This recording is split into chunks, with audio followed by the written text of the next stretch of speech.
Any conversation about success in youth and high school sports must include the name Terrence Byrd. Coach Byrd of the Maryland Heat and Team Maryland has won FBU national championships at both the 7th and 8th grade level. Any conversation about success, though, comes with both its highs and its lows. Arriving in Naples with championship aspirations, Team Maryland finished 3rd in the national championship, falling to eventual champs GFL in a hard-fought game, a team that was led by National Player of the Year, Chad Masco. What happened there? I mean, were there too many expectations on that team? At the end of the day, Chad, that team, we were right all the way up to the last play of the game. You got a one-score game, 17 penalties. We were in the game, had an opportunity to win. It wasn't our day, but to say I'm disappointed in the kids would be inaccurate. Looking back at last year, at this point in time, you all won that 8th grade national championship. We were celebrating on the Maryland Senate floor at that point in time. You've also won at the 7th grade level as well. In your opinion, what does the FBU National Championship Tournament, what does it do for student athletes in the area? How does that exposure benefit them? One thing that I always say to the families in the beginning of the year, there's a major difference between exposure and being exposed. Wow. And there's a thin line. Being exposed means that we get the stage, but we're not prepared. Correct. And we embarrass ourselves. So what we do is we spend shots from April and spring ball all the way through training and getting ready for that stage. I'd say that, especially here in Maryland, from a coaching perspective and a player perspective, we've had 2 national championships. We had a National Player of the Year. We've gained exposure, and a lot of our kids are benefiting from being on that national stage. Speaking of national, the DMV has long been known as a basketball region, but thanks to powerhouse youth and high school programs, that perception is beginning to change. What have we done in this area to help make the DMV also a football town? We've given the platform for the kids to focus on football, more than just a small span. So there's opportunities to play spring if you want to play spring. There's opportunities to train year-round if you want to train year-round. And then playing against better competition. Mm-hmm. And that's, some of the things that have allowed us to, begin to maximize our opportunities on the larger stage.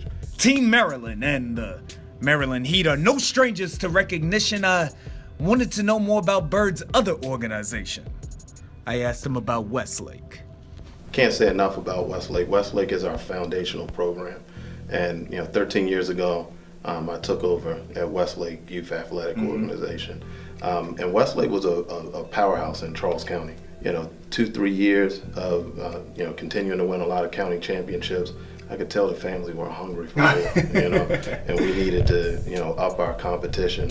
And there was a league back then, Chad, called the Capital Beltway League, and it was touted as the the premier league, and it was a lot of talent. And we made the jump of taking a little Charles County based program over to the Capital Beltway League. Our first year we won all but one age division, and that was kind of our initial jump to taking football outside of just a county based platform and giving the kids a bigger stage, and we just escalated it from there. Whether we're talking Westlake, the Heat, and or Team Maryland, Byrd's programs have generated some top-notch student athletes, albeit DeJuan Ellis, Raymond Boone, Blake Corum, and even more at the next level. We just actually had our first significant player drafted in the NFL, and that was Markel Lee. Wow. We retired his jersey, and he got drafted by the Raiders in the 5th round, and has had several games he started at middle linebacker for the Raiders. Wow. So that's how far back the tradition of Westlake goes. And then this year's class, we just we're blessed to have Austin Fontaine play down at the Under Armour All-American game. Rashid Walker, who was an Army All-American, left tackle, played for our program, and Raymond Boone, and of course I can never forget Squill Terrence Davis, right. Yes. handling this business over at the University of Maryland, and Lolo Harrison. I mean, we have kids that just run from class to class. Those are just a few, but there's many more. Byrd's programs clearly do a great job preparing student athletes for later on in life. Wanted to ask him about a couple of the big-time high school coaches in the region, as well as a couple of other great football minds. I want to play a game of word association. Pressure's on a little bit here, okay? Now, let's start with St. Francis, Biff Poggi. Biff and I met about 4 or 5 years ago for the first time, and one thing that jumped off the page with me is he keeps the Bible on the forefront of his conversations. So any man that acknowledges a higher power and an understanding of what the greater purpose of what we do with these young men, nothing but positive things to say. What he did for Gilman, and now what he's taking over and transitioning over to St. Francis. Elijah Brooks, DeMatha. Great friend, great friend of mine. We've had our relationship in peaks and valleys over the years, because that's life. But one thing about Elijah, we've always been able to get on the phone and talk football for hours. He's a great person in general, and coaches with passion. He's passionate about what he does, and he's passionate about his program. Randy Travers, Gonzaga. One thing that I know about his program is that he doesn't always get the majority of the top athletes in his program, but they're always there to compete for the title. When you know that a man has that type of grind and that type of effort and dedication, nothing but respect for what they do over at the Gonzaga program. Plus, shout out to my man Josh Williams over there. There we go. Another alum coming from the program. Andy Stefanelli, good counsel. Always had a respect for him as a coach. Very detailed. Teams play very hard.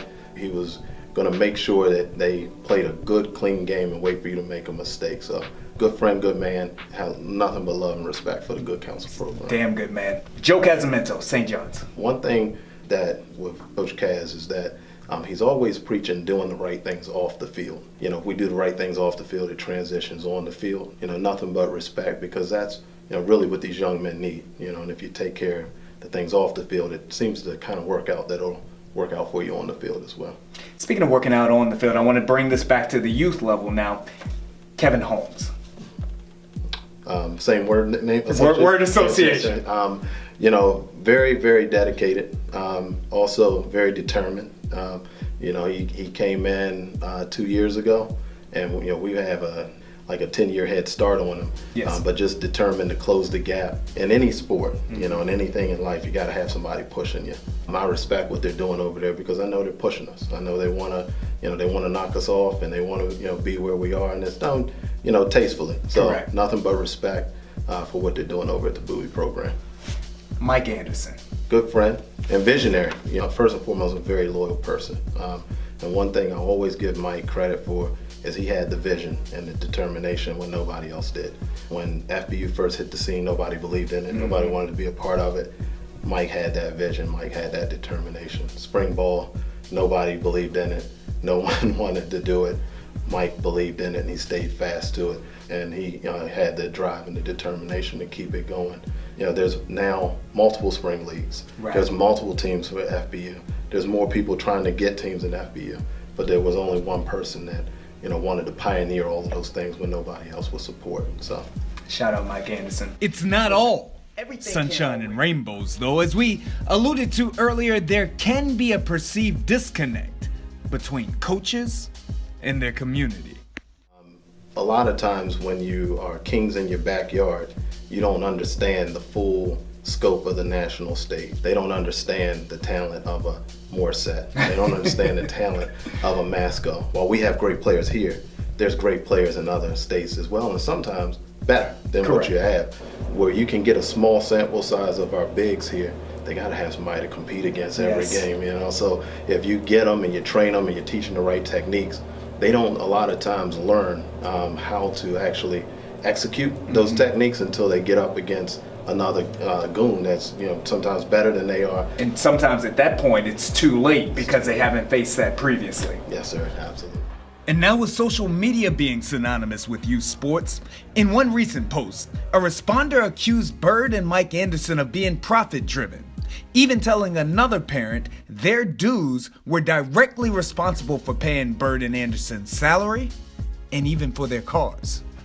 First and foremost. Are they paying your car? No, you can tell it's just me and you right here. Yeah, I have a pretty significant bill list that youth football is not going to cover. I'm a very successful project manager. Okay. That started at the age of 25. I've always been able to provide for myself. And to be quite frank, if we're being frank with each other. It's just me and you here. I take money out of that budget to help take care of the football budget. So at the end of the day, I lose money. I don't think. So you're not getting rich doing this? No. I don't think.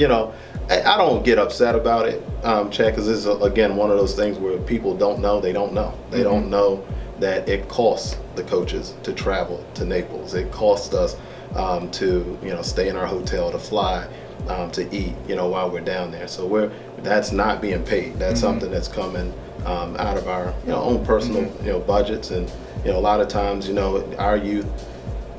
Experience is just like everybody else youth experience, except for it's on a national stage. So the budget's a little bit bigger, the needs a little bit bigger. So you have a kid that needs a flight, you find a way to make it happen. You have a kid that needs a room to stay, you find a way to make it happen. Instead of just saying, I have a kid that needs a ride to practice. Well, these rides are from Maryland to Naples, or they're from Maryland to South Carolina. We end up in the negative and having to explain to our families why we took some food off our plate, to help make sure the kids have. So from that perspective then, if this is not something that you're doing for the money, why do you do this year in and year out?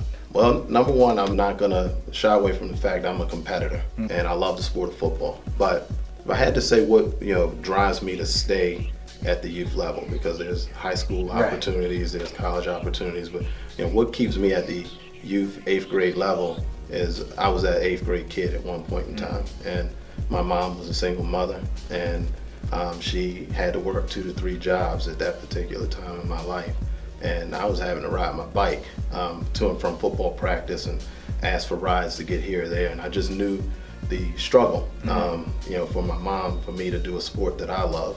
I said, when I got into this football thing for my kids, I wanted to be able to pass that same thing on to other kids that could be like me, that didn't have a dad, standing on the sideline, saying, hey, give my son an opportunity at this position, or, have a parent to voice for you. A lot of times I'm looking for that kid that may not have a voice, that may, be a heck of an athlete, but he doesn't have a parent that can maybe, sit in the stands and say, hey, my son can do X, Y, and Z. Or those are the things that drive me as my background and where I come from. That's what's up. Coach Byrd, thank you very much, brother.